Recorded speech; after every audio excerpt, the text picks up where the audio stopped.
Good morning class.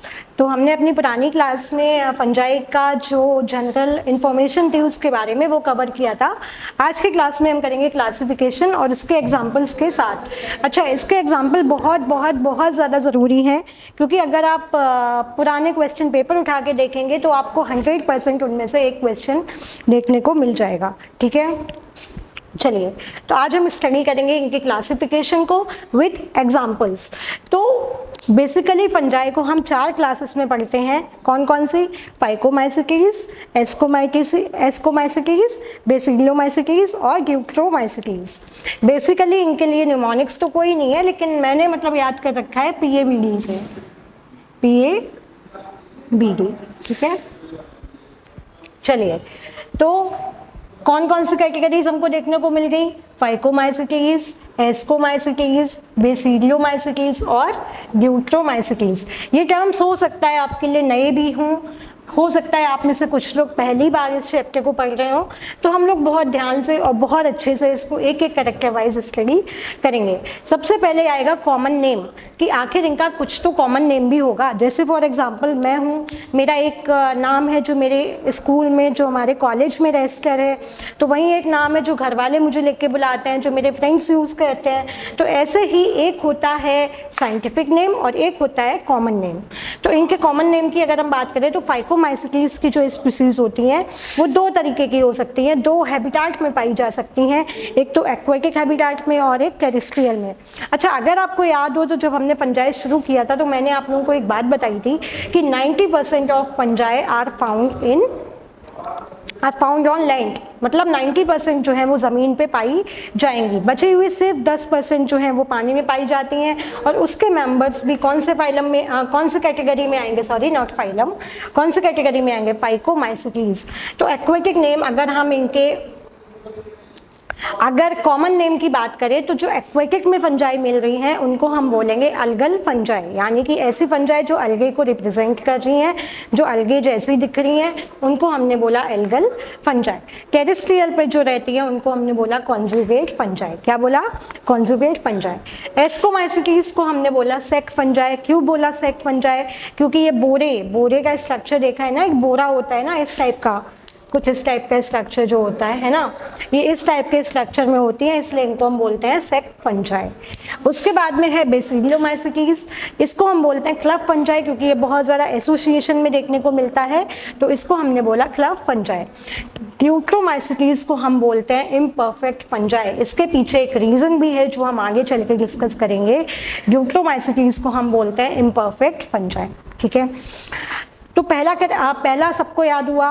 पहला क्या है? Common name. फाइकोमाइसिटीज में कॉमन नेम हम 2 लेके चलेंगे, क्योंकि एक एक्वेटिक स्पीसीज के लिए और एक टेरेस्ट्रियल के लिए। एक्वेटिक वाले को हमने बोला एल्गल फंजाई, टेरेस्ट्रियल वाले को हमने बोला कॉन्जुगेट फंजाई। इसके अलावा अगर हम बात करें फाइको के बाद में एस्कोमाइसिटीज की, तो एस्कोमाइसिटीज को हमने बोला सेक फंजाई और बेसिलियोमाइसिटीज को हमने बोला क्लब फंजाई, क्योंकि वो बहुत ही एसोसिएशन बना के रह रही हैं। और ड्यूक्रोमाइसिटीज को हमने बोला इम्परफेक्ट फंजाई। इसके पीछे एक रीज़न है कि आखिर हमने इनको इम्परफेक्ट क्यों बोला है, अभी हम आगे चल के वो डिस्कस करेंगे। दूसरा अपना जो कैरेक्टर है वो है हैबिटाट, यानी कि कौन से एनवायरनमेंट में पाए जा रहे हैं। अभी यहीं पर मैंने क्लियर कर दिया था कि फाइकोमाइसिटीज के मेंबर पानी और ज़मीन दोनों पे देखने को मिल सकता है। तो एक्वेटिक वाले जो होते हैं ये ऑब्लिगेट पैरासाइट होते हैं, टेरेस्ट्रियल वाले रियरली पैरासाइट हो गए, मतलब एक दुक्का मिल गए जो पैरासाइट हैं, अदरवाइज नहीं होते हैं मैक्सिमम। उसके बाद में एस्कोमाइसिटीज टेरेस्ट्रियल होते हैं, यानी कि ज़मीन पे पाए जाएंगे। कॉप्रोफिलस जो होते हैं, जो कल भी मैंने लिखवाया था फंजाई का वो कैटेगरी जो कि कहाँ, गोबर यानी कि काऊ डंग वगैरह में पाया जा रहा है, उनको हम बोलते थे कॉप्रोफिलस फंजाई। तो बेटा ये भी कौन से क्लास में आ रही हैं? ये आ रही हैं एस्कोमाइसिटीज में। इसके बाद है बेसिलियोमाइसिटीज। कहाँ? ये भी ज़मीन पे पाए जाते हैं, ट्रीज में, वुडन लॉग में, मतलब लकड़ी का जो कोई भी कटा हुआ पीस डला हुआ है, ठीक है, वहाँ पे मॉइस्चर अगर मिल रहा है तो वहाँ पे कौन सी फंजाई ग्रो करेगी? बेसिलियोमाइसिटीज। ठीक है, इसके बाद में ड्यूक्रोमाइसिटीज जो है बेटा ये भी ज़मीन पे पाए जाते हैं। और बहुत ज़्यादा ज़रूरी पॉइंट इनके बारे में जानना ये है कि ये डीकम्पोजर्स होते हैं, इसलिए, और ये मिनरल साइक्लिंग में हेल्प करते हैं। कहाँ हेल्प करेंगे? मिनरल साइक्लिंग में। वेरी वेरी इंपॉर्टेंट पॉइंट कि out of all the classes of fungi, which class help in mineral cycling? तो we are having our answer now, that is ग्लूट्रोमाइसिटीज, यानी कि ग्लूट्रोमाइसिटीज क्लास में आने वाले जितने भी फंजाई हैं वो हम कहाँ मिनरल साइकिलिंग में करते हुए देखेंगे, ठीक है। उसके बाद में है अगला पॉइंट, जो अपना तीसरा कैरेक्टर है वो है माइसीलियम, यानी कि जो हाइफे का नेटवर्क बन रहा था माइसीलियम, उसके आधार पे जो हमने क्लासिफिकेशन किया है। तो कल ही बताया था सिर्फ और सिर्फ फाइकोमाइसिटीज के जो मेंबर्स होते हैं उनके पास एसेप्टेट माइसीलियम है, बाकी सबके माइसीलियम आपस में कैसे हैं, कनेक्टेड होते हैं, आपस में जुड़े हुए होते हैं, ठीक है। तो माइसीलियम की बात करें, फाइकोमाइसिटीज में एसेप्टेट है, मल्टी न्यूक्लिएट यानी कि डाइकैरियन वाला, जो जिसमें 2 न्यूक्लियस या 2 से अधिक दिख रहे हैं वो वाला सीन है। उसके बाद में सीनोसाइटिक का मतलब यहाँ पर हुआ continuous hyphae which are not attach, continuous form में हाइफे हैं जो कि अटैच नहीं है, ऐसे माइसीलियम को हमने बोला सीनोसाइटिक। कहाँ पाया जा रहा है, फाइकोमाइसिटीज के मेंबर में। उसके बाद में एस्कोमाइसिटीज में भी सेप्टेट होता है, यानी कि आपस में माइसीलियम जो हाइफे हैं वो कनेक्टेड है। उसके बाद में बेसिलियोमाइसिटीज में भी सेप्टेट है, लेकिन ब्रांच है, कैसा है, ब्रांच है। और ग्लूट्रोमाइसिट की वही हम बात करें तो इसमें सेप्टेट होता है। उसके बाद में सेक्सुअल रिप्रोडक्शन का कल एक हमने ब्रीफ भी देखा था कि सबसे पहली स्टेप में बेटा देखते हैं कितने लोगों को याद है, पहली स्टेप में क्या हो रहा था, प्लाज्मोगेमी हो रही थी, यानी कि साइटोप्लाज्म का फ्यूजन हो रहा था। दूसरी स्टेप में क्या हो रहा था, कैरियोकाइनेसिस हो रही थी, कैरियोगेमी हो रही थी, नॉट काइनेसिस, कैरियोगेमी हो रही थी, मतलब न्यूक्लियस का फ्यूजन हो रहा था। और तीसरी स्टेप में हमारा जाइगोट बन रहा था, ठीक है। तो सेक्सुअल स्पोर्स की अब हम बात करेंगे तो बेटा फाइकोमाइसिटीज में जो सेक्सुअल स्पोर्स बनते हैं वो जाइगोस्पोर बनते हैं, जो कि डिप्लॉयड होते हैं। कैसे होंगे, डिप्लॉयड होंगे। एस्कोमाइसिटीज में बेटा फ्रूटिंग बॉडी बनेगी पहले, जिसको हमने बोला एस्कोकार्प। क्या बोला, एस्कोकार्प। एस्कोमाइसिटीज में क्या हुआ, सबसे पहले फ्रूटिंग बॉडी बनी, उसको हमने बोला एस्कोकार्प। उसके ऊपर स्पोर्स हुए जिसको हमने बोला एस्कोस्पोर्स। तो यहाँ से हमें एक पॉइंट क्लियर हो गया कि फाइकोमाइसिटीज के मेंबर में कौन से स्पोर्स हमें सेक्सुअल देखने को मिले, जाइगोस्पोर। अच्छा, कभी कंफ्यूज मत होना, सेक्सुअल स्पोर्स अलग होते हैं, सेक्सुअल स्पोर्स अलग होते हैं। तो सेक्सुअल की यहाँ पे बात चल रही है, फाइकोमाइसिटीज के मेंबर में है जाइगोस्पोर। उसके बाद में एस्कोमाइसिटीज में है पहले एस्कोकार्प फ्रूटिंग बॉडी बनेगी, उसके ऊपर स्पोर्स बनेंगे जिसको हमने बोला एस्कोस्पोर्स। और बेटा ये लगभग 8 बनते हैं नंबर में। कितने बनेंगे, 8 इन नंबर। कितने बनेंगे एक बार में, 8, ठीक है, ये याद रखने वाला पॉइंट है। उसके बाद में बेसिलियोमाइसिटीज की बात करें तो बेटा पहले इसमें भी फ्रूटिंग बॉडी बनेगा जिसको हमने बोला बेसिलियोकार्प, और एक्सोजेनसली मतलब बाहर की तरफ, यानी कि इसमें एंडोजेनस है। कहाँ बन रहे हैं, देखो आपको डायग्राम में भी शो कर रहे हैं कि यहाँ कहाँ बन रहे हैं, जितने भी स्पोर्स हैं वो फंजाई की बॉडी के अंदर बन रहे हैं, और यहाँ कहाँ बन रहे हैं, ऊपर की तरफ बन रहे हैं, है ना, यानी कि बाहरी तरफ बन रहे हैं। तो बेटा ये होते हैं एक्सोजेनस और ये होते हैं एंडोजेनस। ग्लूट्रोमाइसिट की बात तो बेटा इनमें सेक्सुअल रिप्रोडक्शन नहीं होता है। और मैंने आपको शुरुआत में एक बात बताई थी कि आखिर इम्परफेक्ट फंजाई इनको क्यों बोलते हैं, उसका रीजन यही है कि they do not undergo sexual reproduction, hence they are also known as imperfect fungi. I hope ये चारों बेसिस जो हैं जिसपे हमने इनका क्लासिफिकेशन किया है वो आपको थोड़े बहुत क्लियर हुए होंगे। एक बार हम जल्दी से इनको रिवाइज कर लेते हैं। तो सबसे पहले PABD हमको सीक्वेंस याद रखना है, कौन कौन से, फाइकोमाइसिटीज, एस्कोमाइसिटीज, बेसिलियोमाइसिटीज और ग्लूट्रोमाइसिटीज। सबसे पहला हमने जो कैरेक्टर लिया है वो है कॉमन नेम। तो जो फाइकोमाइसिटीज के मेंबर हैं वो 2 हैबिटेट में हमको देखने को मिलता है, पानी में और ज़मीन पे। पानी वाले को हमने बोला एल्गल लाइक फंजाई, और जो ज़मीन पे पाए जा रहे हैं उनको हमने बोला कॉन्जुगेट फंजाई, ठीक है। उसके बाद में दूसरी कैटेगरी अपनी है एस्कोमाइसिटीज की। एस्कोमाइसिटीज को बेटा हमने बोला सेक फंजाई। क्या बोला, सेक फंजाई, क्योंकि ये बोरे नुमा स्ट्रक्चर में होती है, ऐसे पन्नी का थैला लेके आते हैं ना, उस टाइप में होती है। उसके बाद में बेसिलियोमाइसिटीज को हमने बोला क्लब फंजाई, और फाइनली अपने ग्लूट्रोमाइसिटीज को हमने बोला इम्परफेक्ट फंजाई। पहले हमें रीज़न नहीं पता था, पर अब हम रीज़न भी जान गए हैं कि इनको इम्परफेक्ट फंजाई इसलिए बोला जाता है क्योंकि इनमें सेक्सुअल रिप्रोडक्शन एब्सेंट होता है। इनमें सेक्सुअल रिप्रोडक्शन एब्सेंट होता है, किसमें, ग्लूट्रोमाइसिटीज में। बहुत इंपॉर्टेंट पॉइंट है, याद बात करने का, है ना। उसके बाद में दूसरा हमने जो कैटेगरी देखी थी वो हैबिटाट की देखी थी, कैरेक्टर देखा था। तो हैबिटाट में फाइकोमाइसीटीज ज़मीन और पानी दोनों में है। देन अगेन अगर बेसिलियो की बात करें तो ज़मीन पे पाए जाते हैं, ठीक है। और कॉप्रोफिलस यानी कि जो गोबर वगैरह में जो फंगस लगती है वो भी यहीं इसी कैटेगरी में आती है। उसके बाद में बेसिलियोमाइसीटीज की बात करें तो ज़मीन पे पाए जाएंगे या लकड़ी के किसी भी हिस्से में जहाँ पर मॉइस्चर उनको मिल रहा है। और ड्यूट्रोमाइसीटीज में अगेन बहुत आपको याद करने की ज़रूरत है। देखिए डी से ड्यूट्रोमाइसीटीज और डी से डीकम्पोजर। तो बेटा ये डीकम्पोजर्स होते हैं, टेरेस्ट्रियल होते हैं और मिनरल साइकिलिंग में हेल्प करते हैं। ये आपका PYQ भी बन चुका है कि out of which class of fungi which one helps in mineral cycling, okay. उसके बाद में आता है माइसीलियम, यानी कि जो हाइफे हैं वो अटैच्ड है या फिर नॉन अटैच्ड है, ठीक है। चलिए, तो माइसीलियम के आधार पे हमने फंजाई को दो पार्ट्स में डिवाइड किया है, सेप्टेट और एसेप्टेट। सेप्टेट माने जिनके माइसीलियम आपस में, जिनके हाइफे आपस में जुड़े हुए हैं, और सेप्टेट मतलब जिसमें जुड़े हुए हैं, एसेप्टेट मतलब जिसमें कनेक्टेड नहीं है। तो माइसीलियम के बेसिस पे सिर्फ फाइकोमाइसीटीज के मेंबर जो होते हैं वो एसेप्टेट होते हैं, बाकी तीनों कैटेगरी में हमको सेप्टेट देखने को मिलेंगे। सेक्सुअल रिप्रोडक्शन या फिर सेक्सुअल स्पोर्स की अगर हम बात करें तो फाइकोमाइसीटीज जो होते हैं उनमें जाइगोस्पोर बनता है जो कि डिप्लॉयड होते हैं। क्या होते हैं? जाइगोस्पोर बनता है जो कि डिप्लॉयड होते हैं, आगे चल के वो रेस्टिंग जाइगोट बनाते हैं। वहीं अगर हम एस्कोमाइसीटीज की बात करें तो बेटा इसमें बहुत ही इंटरेस्टिंग तरीके से पहले फ्रूटिंग बॉडी बनती है जिसको हमने क्या बोला? एस्कोकार्प। और एस्कोकार्प के अंदर क्या बनेंगे? हमारे एस्कोस्पोर्स बनेंगे, है ना। क्या बन रहे हैं? एस्कोस्पोर्स। अब ध्यान से अगर आपने मेरी बात को भी सुना होगा तो मैंने क्या बोला? एस्कोकार्प के अंदर एस्कोस्पोर बन रहे हैं, मतलब कैसे हैं बेटा? एंड्रोजिनस है। सेम चीज यहाँ पे हो रही है, यहाँ पे बेसिलियोकार्प बन रहा है जिसके ऊपर है ना क्या बन रहे हैं? बेसिलियोस्पोर्स बन रहे हैं। तो ये बेटा एक्सोजिनस इन ऑरिजिन होते हैं, ठीक है। और ड्यूट्रोमाइसीटीज में तो सेक्सुअल रिप्रोडक्शन होता ही नहीं है। आई होप ये 4 पॉइंट्स आपको क्लियर हुए होंगे। चलिए आगे चलते हैं, आगे और इनकी कैटेगरीज हैं जिनके बेसिस पे हमको इनको डिवाइड करना है।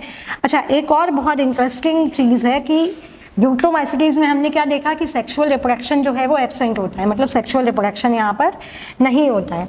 वहीं अगर उल्टा होता है बेटा, बेसिलियोमाइसीटीज में क्या होता है? इसका उल्टा आपको देखने को मिलेगा। बेसिलियोमाइसीटीज में आपको एसेक्सुअल स्पोर्स नहीं बनते हैं क्योंकि वहाँ पर एसेक्सुअल रिप्रोडक्शन नहीं होता है। तो अगला हमारा पॉइंट मार्क करने वाला वही होगा जिसमें हम मार्क करेंगे कि एसेक्सुअल रिप्रोडक्शन के बेसिस पे, ठीक है। 2 मिनट दीजिए, मैं ये बोर्ड साफ कर लूँ, उसके बाद में हम लोग एसेक्सुअल रिप्रोडक्शन की तरफ चलेंगे, एसेक्सुअल स्पोर्स की तरफ चलेंगे। कल हमने बताए थे एसेक्सुअल स्पोर्स कौन कौन से पढ़े थे? ज़ूस्पोर, स्पोरेंशियोस्पोर और कॉनिडिया, ठीक है। तो अगला अपना जो पॉइंट होगा वो होगा एसेक्सुअल स्पोर्स।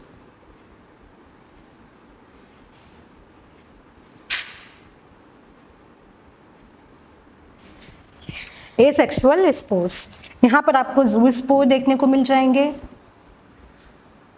ठीक है, और स्पोरेंजियोस्पोर्स भी देखने को मिलेंगे। ज़ूस्पोर्स जो है वो एक्वेटिक स्पीसीज में पाए जाएंगे और जो ज़मीन पे पाए जाने वाले हैं उनमें स्पोरेंजियोस्पोर्स पाए जाएंगे। वहीं एस्कोमाइसीटीज की बात करें तो बेटा इनमें कॉनिडिया पाया जाता है।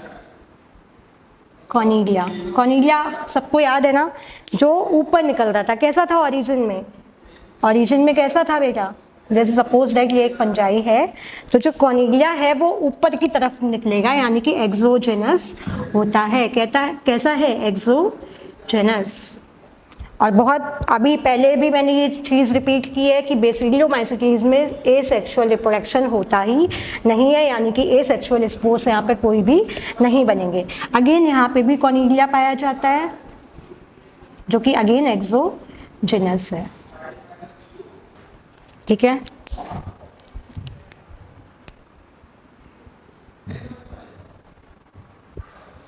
चलिए तो यहाँ से हमें 2 पॉइंट्स क्या क्लियर हुए कि बेसिलियोमाइसिटीज में एसेक्सुअल रिप्रोडक्शन नहीं हो रहा है, यानी कि यहाँ पर एसेक्सुअल स्पोर्स नहीं बन रहे हैं, और ड्यूट्रोमाइसिटीज में सेक्सुअल रिप्रोडक्शन नहीं हो रहा है, यानी कि वहाँ पर सेक्सुअल स्पोर्स नहीं बन रहे हैं। ठीक है, तो ये 2 पॉइंट्स जो हैं ये बहुत ज़्यादा याद करने वाले हैं, बहुत ज़्यादा ज़रूरी हैं, बहुत ज़्यादा इंपॉर्टेंट हैं।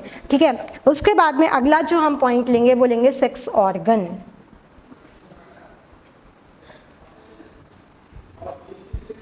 सेक्स ऑर्गन, ठीक है, फाइकोमाइसिटीज में सेक्स ऑर्गन है या नहीं है?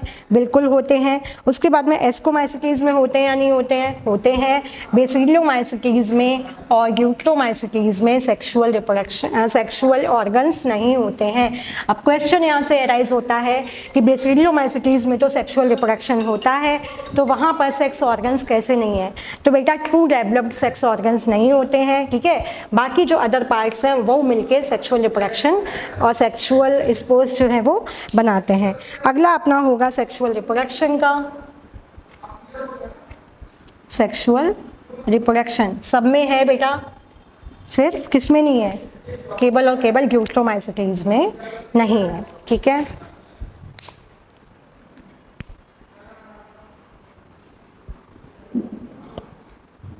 अब ये टेबल आपको क्लियर हुई, आपको सारी चीज़ें पता लगी, कौन सी फंजाई कहाँ पर पाई जा रही है, कौन सी फंजाई में कौन से एसेक्सुअल स्पोर्स बन रहे हैं, कौन से सेक्स ऑर्गन है या नहीं है, सेक्सुअल रिप्रोडक्शन किस तरीके से हो रहा है। तो आई होप ये सारी आपको पॉइंट्स क्लियर होंगे।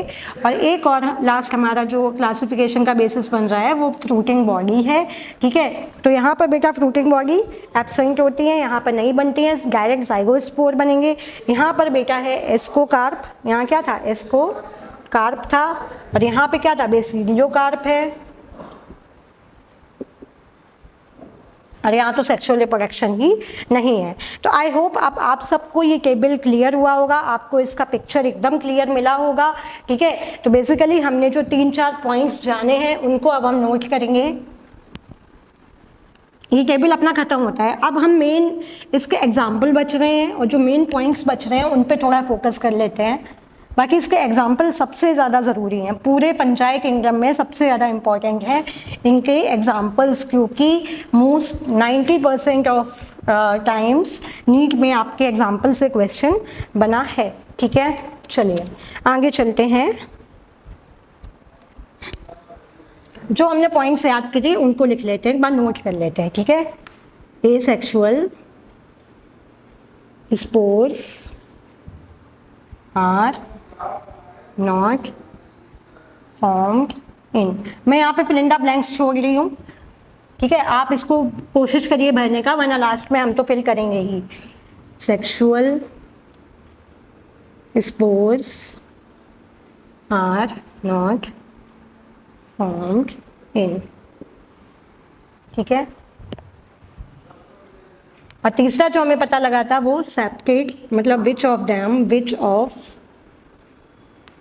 Fungi have aseptate mycelium. अगर आप इन तीनों क्वेश्चन का आंसर कर पा रहे हैं तो आपको बिल्कुल ये चैप्टर और ये पॉइंट समझ में आया है। ठीक है, ये टॉपिक आपको समझ में आया है। तो बेटा एसेक्सुअल स्पोर्स जो हैं वो किस में नहीं बनते हैं? बेसिलियो में। किस में नहीं बनेंगे? बेसिलियोमाइसिटीज। ठीक है, सेक्सुअल किस में नहीं बन रहे हैं? ड्यूट्रोमाइसिटीज। और which of them have aseptate mycelium किस में होता है? फाइकोमाइसिटीज में। चलिए, ये सारे पॉइंट्स आपको क्लियर हो गए होंगे, आई होप क्लियर हुए हों।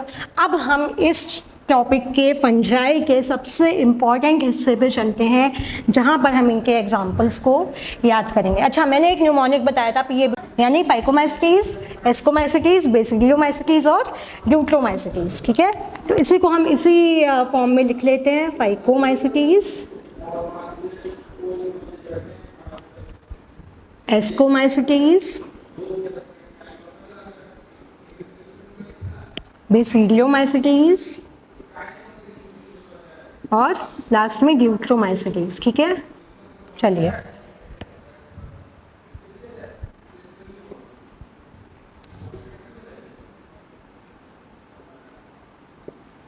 मतलब बहुत ध्यान से सुनना है, बहुत अच्छे से सुनना है, क्योंकि यहाँ से आपको हर बार क्वेश्चन देखने को मिल जाता है। पक्सीनिया फंजाई जो है, अल्ब्यूगो जो है, इनके बारे में तो ऑलमोस्ट आई थिंक ऐसा कोई पेपर ही नहीं गया नीट का जिसमें क्वेश्चन नहीं बना हो। ठीक है, तो अब हम इनके एग्जाम्पल की थोड़ी सी बात करेंगे।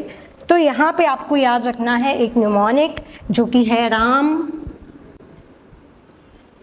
कैन, बाई, पुआ, फॉर, कैट।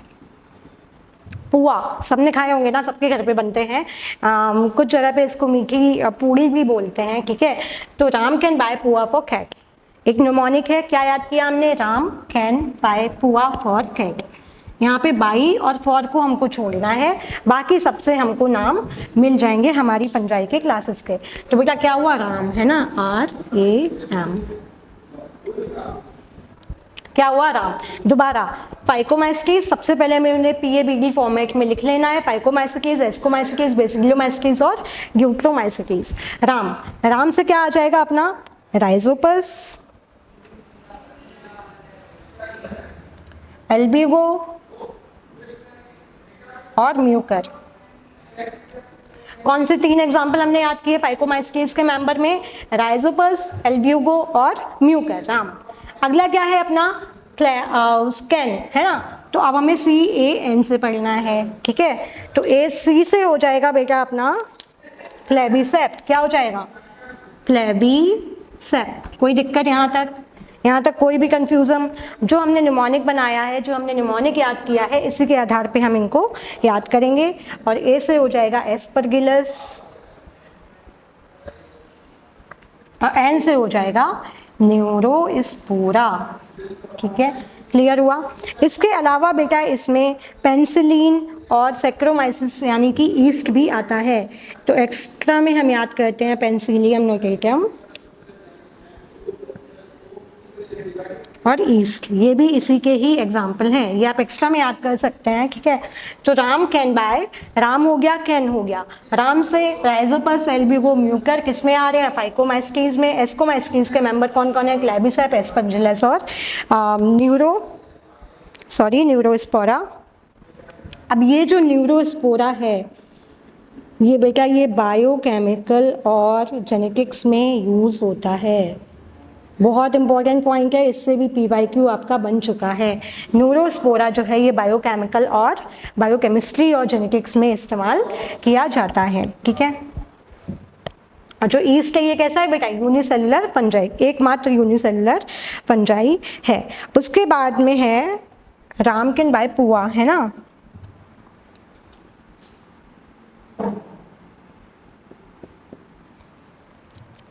P से आ जाएगा पक्सीनिया, जो कि वीट का रस्ट कॉज कर रहा है। क्या कॉज कर रहा है? Rust of wheat. ठीक है, U से आ जाएगा अस्टिलेगो, जो कि स्मट ऑफ वीट कॉज करता है ना। A से आ जाएगा अगेरिकस, यानी कि जिसको कॉमनली हम क्या बोलते हैं? मशरूम। तीनों याद हुए? राम कैन बाय पुआ, P से क्या हो गया? पक्सीनिया। U से क्या हो गया? अस्टिलेगो। A से क्या हो गया? अगेरिकस और मशरूम। इसके बाद में बेटा एक बहुत इंपॉर्टेंट क्लास ऑफ फंजाई आता है जो कि है मॉरल्स और ट्रफल्स। ठीक है, कौन? मॉरल्स और ट्रफल्स किस में आती हैं? एस्कोमाइसिटीज में, जो कि बहुत एक्सपेंसिव फंजाई हैं और एडिबल होती हैं। Morals and truffles, most expensive edible fungi, most expensive edible fungi। Clear हुआ ये पॉइंट? समझ में आया? ठीक है, राम कैन बाय पुआ। अब लास्ट में हमारा क्या बच रहा है? यूट्रोमाइसिटीज यानी कि कैट, यानी कि CAT। ठीक है, तो इसमें आएगा कॉलेटोट्राइकम। C से क्या आएगा? कॉलेटोट्राइकम। एक सेकेंड,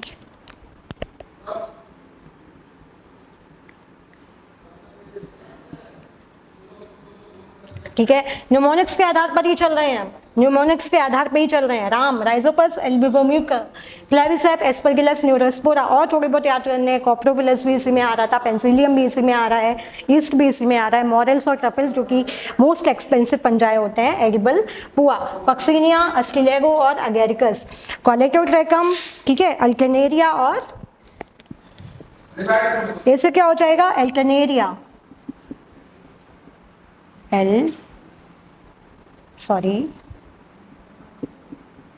अल्टरनेरिया। अब क्या बच रहा है, सिर्फ और सिर्फ की, मतलब हमने सबके कितने कितने एग्जाम्पल याद किए, ऑलमोस्ट 3 एग्जाम्पल्स तो याद कर ही लिए हैं, ठीक है। सॉरी, मैं इसको फिल कर देती हूँ, ट्राइकोडर्मा, ठीक से होगा, ट्राइकोडर्मा। याद हुआ बेटा, फंजाई, फंजाई के एग्जाम्पल्स याद हुए, रामकन बाय पुआ फॉर कैट, राम से राइजोपस एगेरिकस, राइजोपस एल्ब्यूगो और न्यूकर, कैन से क्लेविसेप, एस्परगिलस और न्यूरोस्पोरा, इसके अलावा इसमें पेंसिलियम, नोटेटम, कॉप्रोफिलस और ये सारे भी आ जाएंगे। उसके बाद में बेसिलियो में हमने देखा था पुआ, दैट इज पक्सिनिया, अल्ब्यूगो और अगेरिकस, कैट, कॉलेटोट्राइकम, अल्टरनेरिया और ट्राइकोडर्मा। तो यहाँ पर हमारा जो फंजाई है वो खत्म हो रहा है, ठीक है। इनको बेटा हम मशरूम या फिर पफ बॉल वगैरह भी बोलते हैं। इसका कॉमन नेम क्या है, मशरूम का साइंटिफिक नेम क्या है, एगेरिकस, ठीक है। तो मशरूम बोलेंगे, पफ बॉल भी बोल सकते हैं इनको हम, ठीक है। तो आई होप जो हमारा फंजाई है आज वो ख़त्म होता है विद एग्जाम्पल्स। एग्जाम्पल आपको कम से कम 3 तो याद रखने ही है। इसमें पक्सिनिया बहुत ज़्यादा पूछा जाता है क्योंकि क्या कॉज करता है, रस्ट ऑफ वीट। क्या कॉज करेगा, रस्ट ऑफ वीट। अस्टिलेगो क्या कॉज करेगा बेटा, अस्टिलेगो जो है वो कॉज करेगा स्मट ऑफ वीट। क्या करेगा, स्मट ऑफ वीट,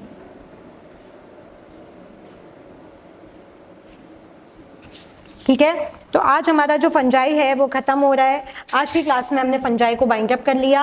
अब अगली क्लास में हम शुरू करेंगे वायरस, वायरॉइड्स और प्रियॉन्स, है ना, जो कि इस चैप्टर का लास्ट हिस्सा भी है, और इसके बाद में फाइनली हमारा चैप्टर 2 खत्म हो जाएगा, बायोलॉजिकल क्लासिफिकेशन, और हम शुरू करेंगे प्लांट किंगडम जो कि है हमारा 3रा चैप्टर। तो आज के लिए बस इतना ही। प्लीज़ इसके एग्जाम्पल्स ज़रूर याद करना, बहुत इंपॉर्टेंट है। तो आज की क्लास हम यहीं पर ख़त्म करते हैं, रिवीजन ज़रूर करिएगा। Thank you for the class.